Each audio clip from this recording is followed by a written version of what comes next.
Bonjour tout le monde, j'espère que vous allez bien en ce jeudi 15 mai 2025. Alors aujourd'hui, on a fini notre étude de la ponctuation, ou plutôt hier. Bon, après, je n'ai pas parlé, je n'ai pas étudié avec vous quelques signes de ponctuation qu'on voit rarement. Donc, si vous avez un souci, si vous voulez que j'en parle, envoyez-moi un message. Mais en tout cas, j'ai fait avec vous les signes de ponctuation qu'on croise le plus souvent en français, à l'écrit évidemment, puisqu'à l'oral, on n'entend pas ou on ne voit pas plutôt les signes de ponctuation. Même si dans les intonations, on les entend. Quand on fait une question, eh bien à la fin de la question, la voix va monter. Si je vous dis « Tu as mangé ce matin ?» « Tu as mangé ce matin ?» Là, il y a un point. Et si je vous dis « Tu as mangé ce matin ?» « Tu as mangé ce matin ?» Là, j'accentue un peu, mais à la fin de la phrase, ma voix va monter, va vers le haut. Ça veut dire qu'il y a un point d'interrogation à la fin. Mais aujourd'hui, comme je vous disais, on a fini. Donc on va attaquer quelque chose d'autre. Je voulais vous parler un peu de la façon de parler des Français et globalement des Espagnols, des Italiens.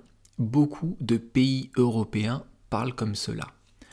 On parle évidemment avec la bouche, en articulant, en faisant des phrases comme tout le monde, mais on parle aussi avec les mains.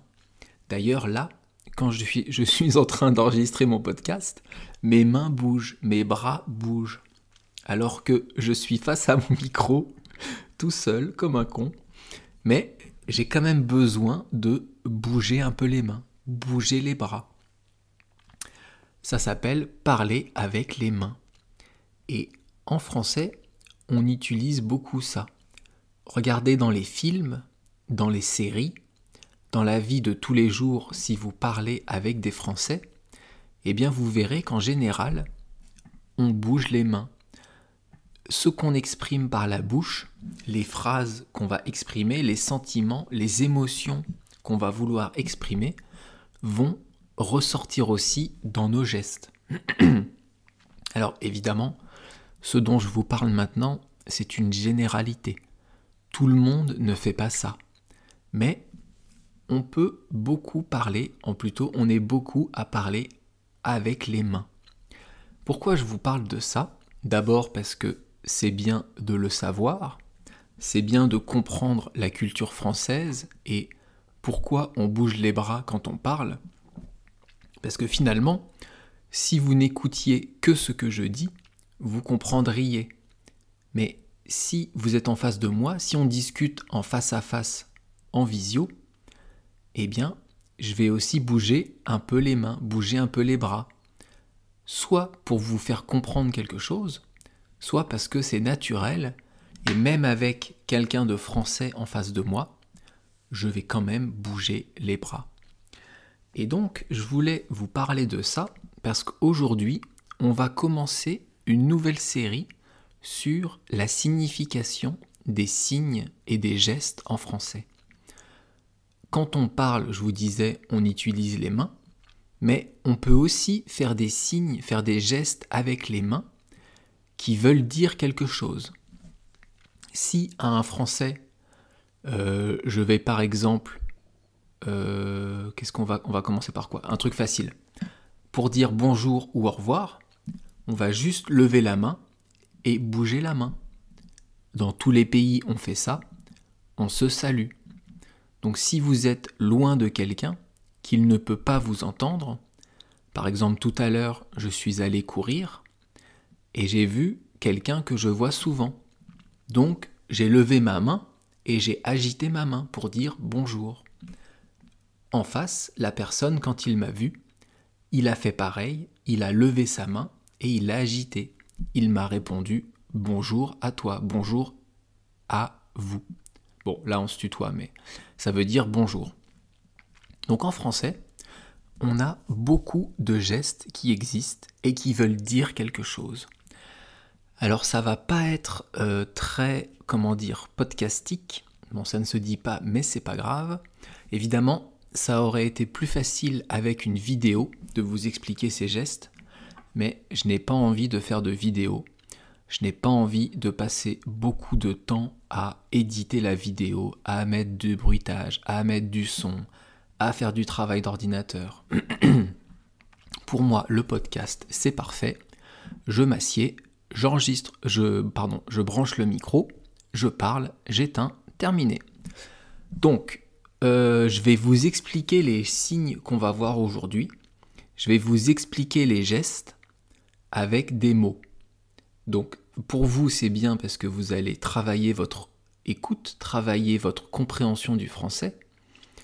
Et si vous ne comprenez pas ce que je dis, mais si vous comprenez le sens du geste, eh bien vous pourrez aller voir sur Internet quel geste c'est.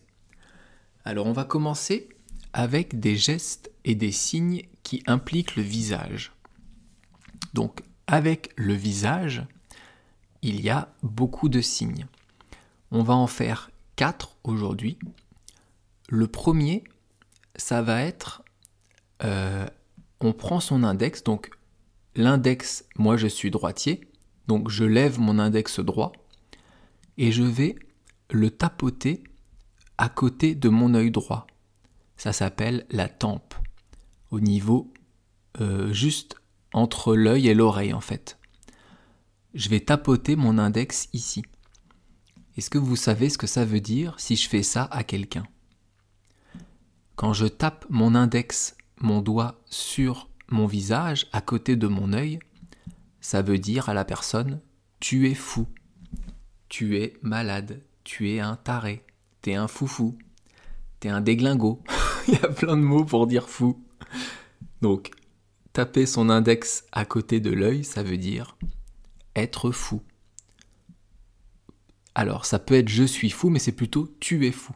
C'est en regardant quelqu'un qui fait quelque chose, sans parler, vous pouvez juste taper votre doigt près de votre œil. Ça voudra dire ce que tu fais, c'est la folie. Ce que tu fais, c'est quelque chose de fou. Ça, c'est le premier geste. Le deuxième geste, c'est de se pincer le nez. Avec le pouce et l'index de ma main droite, je vais me pincer le nez. Et si je me pince le nez, je parle comme ça. Ah, pardon. Donc là, je me suis pincé le nez et vous avez entendu ma voix a changé. Eh bien, si vous vous pincez le nez quelque part avec une grimace, ça voudra dire ça pue. Il y a une odeur très mauvaise. Vous ne voulez pas que cette odeur rentre dans votre nez. Donc, vous vous pincez le nez avec les doigts. Et après, on parle différemment, on parle un peu comme Donald. Ça, c'est donc le deuxième signe. Le troisième signe avec le visage, on va lever son index, même chose que tout à l'heure, et on va tirer la peau de l'œil vers l'extérieur et un peu vers le bas. Vous mettez votre index près de votre œil et vous tirez vers le bas et un peu vers l'extérieur. Ça veut dire mon œil. Et mon œil, ça veut dire je ne te crois pas. Ce que tu dis est faux. C'est un mensonge. Je ne crois pas ce que tu es en train de raconter. Ça, c'est donc le troisième signe. Et le quatrième signe qu'on va voir aujourd'hui, alors ce signe, eh bien, vous avez besoin de votre index et de votre majeur, donc le deuxième et le troisième doigt. Vous mettez vos doigts dans le nez et c'est tout. Et en faisant ça, ça voudra dire c'est facile. Ce que je vais faire, je vais le faire les doigts dans le nez. Je n'ai même pas besoin de mes mains. Donc ça veut dire ce que je m'apprête à faire est facile. Pour moi, c'est facile. Par exemple, vous allez faire de l'escalade, un sport, où vous allez monter une paroi. Eh bien, si vous êtes un assidu, si vous faites beaucoup d'escalade, vous pouvez regarder votre ami à côté de vous ou quelqu'un, regarder le mur et mettre vos doigts dans le nez. Ça voudra dire, pour moi, c'est facile. Et ça peut être pour tout. Ça peut être quand vous parlez d'un examen. On va dire que vous allez passer le DELF en français. Vous êtes dans la queue pour accéder aux salles et vous discutez avec votre voisin. Et lui va vous dire « Oh là là, je suis en stress, j'ai pas assez révisé, je pense que je vais rater l'examen. » Et vous n'êtes même pas obligé de répondre, vous le regardez et vous mettez vos doigts dans le nez. Ça voudra dire « Pour moi, c'est facile, je vais réussir l'examen facilement. » Et avec ça, on a vu 4 signes de la langue française sans parler. Donc avec ces 4 signes, vous pouvez transcrire, vous pouvez transmettre 4 idées sans même dire un seul mot. Je vous répète les 4 signes. Être fou, c'est avec l'index, avec son doigt, on va tapoter près de son œil. Ça pue, on va se pincer le nez avec ses 2 doigts. Ensuite, je ne te crois pas, mon œil, tu racontes des mensonges. On va tirer la peau de son œil vers le bas et vers le côté. Et enfin, c'est facile, pour moi, je suis sûr d'y arriver. Vous mettez l'index et le majeur, vous mettez vos doigts dans le nez. Alors ce qui est marrant, c'est que en même temps que je vous explique les gestes, je suis en train de les faire. Bien que je sois tout seul, qu'il n'y ait personne autour de moi, je fais quand même les gestes en même temps. Comme si je parlais à quelqu'un en face de moi, en fait. Et ça, c'est marrant. Et avec ça, on a fait notre petite astuce de français du jour. On continuera demain avec les signes et je vous expliquerai donc d'autres gestes. Et tout de suite, on passe à l'expression du jour, l'erreur est humaine, ou en latin, errare humanum est. Pourquoi je vous l'ai dit en latin ? Parce que à la base, cette expression est d'origine latine. C'est un philosophe qui est né il y a 2000 ans, un peu plus de 2000 ans, qui a inventé cette expression. Je vous en parlerai tout à l'heure. Et d'abord, on va étudier les mots de cette expression. Alors, l'erreur, c'est un mot féminin. On dit une erreur. Ça veut dire une faute, quelque chose de faux, une fausse opinion. Par exemple, en français, quand on fait une faute de grammaire ou de conjugaison, c'est une erreur. Si je vous dis « je vais mange », ici, il y a une erreur. On dit « je vais manger ». C'est quelque chose de faux, c'est une faute. On peut dire aussi une erreur. En anglais, on dit error. Et justement, sur l'ordinateur, on voit souvent marqué error 404, 404 ou 404. Erreur 404, not found. C'est quand vous allez sur un site internet qui n'est pas correct, il y a une erreur. Ou sur l'ordinateur, il y a des erreurs 512, des erreurs je ne sais combien de chiffres.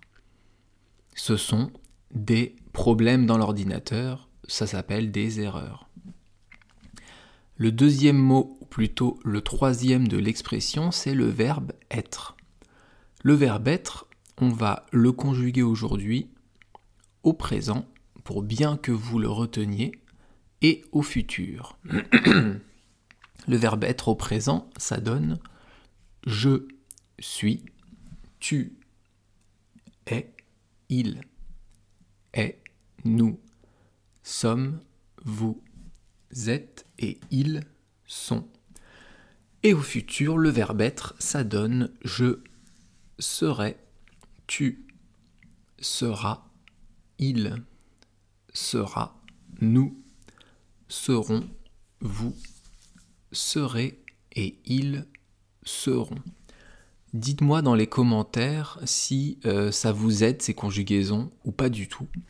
Est-ce que vous les connaissez déjà ou est-ce que vous ne les connaissez pas et alors ça vous aide de les entendre? Moi je pense que ça ne peut que vous aider, mais si vous les connaissez déjà tous, j'irai plus vite et je passerai là-dessus. Et enfin, le dernier mot de l'expression, c'est humaine. Humaine ici, c'est le féminin de humain. Donc, dans cette expression, c'est un adjectif. On va accorder ce mot avec le sujet. Et le sujet de la phrase, ici, c'est erreur. On dit une erreur, c'est féminin. Donc, l'adjectif va s'accorder avec le sujet. Et on met donc un E à humain, ce qui donne humaine. Humain et humaine, ce sont des mots qui ont un rapport qui se rapporte à l'espèce humaine, donc aux hommes et aux femmes. Un homme, ça s'appelle un humain, et une femme, une humaine. Donc quand on dit l'erreur est humaine, ça veut dire que tout le monde peut se tromper. C'est humain de faire des erreurs, c'est humain de faire des fautes. Dans la nature humaine, eh bien, c'est normal de se tromper. Une erreur est excusable. On peut excuser une erreur venant d'un humain. C'est ça que veut dire l'erreur est humaine. Je vais vous donner un exemple en entreprise. Vous avez, on va dire, quelqu'un qui est en dessous de vous, donc un de vos employés ou un de vos collègues, mais qui est moins bien placé dans la société, dans l'entreprise. Donc vous êtes responsable de cette personne. Et cette personne va faire une erreur dans un tableau qui est important pour une présentation. Vous allez trouver l'erreur, vous allez voir qu'il a fait une erreur, mais vous n'allez pas le réprimander. Vous pouvez lui dire « Ne t'inquiète pas, l'erreur est humaine ». Ça veut dire « Tout le monde peut se tromper ». Vous, en tant que chef, vous pouvez vous tromper. Un ouvrier peut se tromper. Le président de la République peut se tromper. D'ailleurs, on a eu un bon exemple il y a 1 an avec Macron et sa dissolution. Enfin bref, on n'est pas là pour parler de politique. Je pense personnellement que c'était une connerie, mais bon, ça c'est un autre sujet. Alors, l'origine de cette phrase, je vous en ai un peu parlé tout à l'heure, c'est un philosophe qui s'appelle Sénèque qui a inventé cette phrase. Il est né avant Jésus-Christ et il est mort un peu après.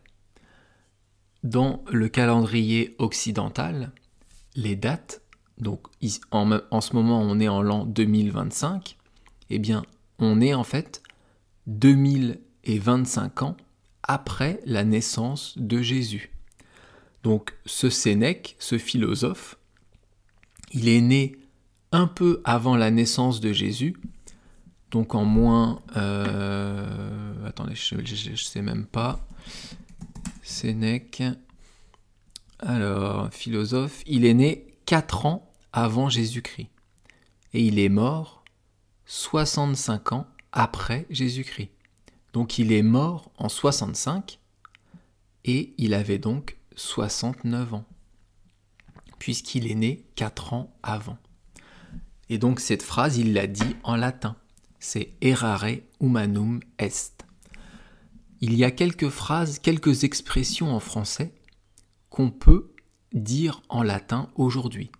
Si vous dites à quelqu'un « errare humanum est », je pense qu'il va comprendre. En tout cas, 80%, 90% des Français vont comprendre que ça veut dire « l'erreur est humaine », alors que très peu de personnes parlent le latin.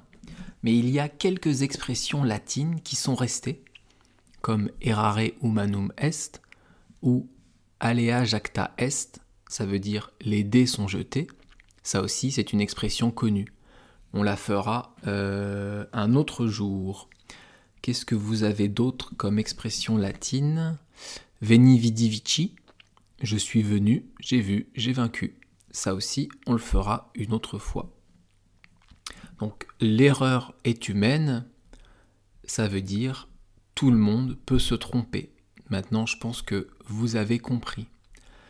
En anglais, on dirait to err is human. Je vais vous donner une phrase que j'ai trouvée jolie de Confucius. Donc, c'est un philosophe chinois qui a inventé beaucoup de phrases très intelligentes. Et la phrase de Confucius, c'est « L'homme sage apprend de ses erreurs, l'homme plus sage encore apprend des erreurs des autres. » Je vous répète, « L'homme sage apprend de ses erreurs, l'homme plus sage encore apprend des erreurs des autres. » Je ne vais pas vous le répéter une troisième fois, je vous l'explique. Donc, l'erreur est humaine et un homme sage, donc un homme intelligent, va apprendre de ses erreurs, va évoluer, va apprendre et donc ne plus faire les mêmes erreurs. Et un homme encore plus intelligent va apprendre non seulement de ses erreurs, mais en plus des erreurs que font les autres. C'est une phrase de Confucius. Demain, on verra une expression qu'on dit au moment où on va prendre une photo. Et c'est « le petit oiseau va sortir ». Allez, maintenant, je vous laisse ici. Thank you very much for listening to my podcast. It's very amusing, not amusing, but very grateful for me that you are more and more to listen to my podcast, so thank you very much. このポッドキャストを聞き人はありがとうございます。たくさんの世界中の人はそのポッドキャストを聞く、その数が上がります？上がる。じゃあ、皆さんのありがとうございました。Merci beaucoup de m'avoir écouté. À bientôt, bye bye, hasta luego. またね。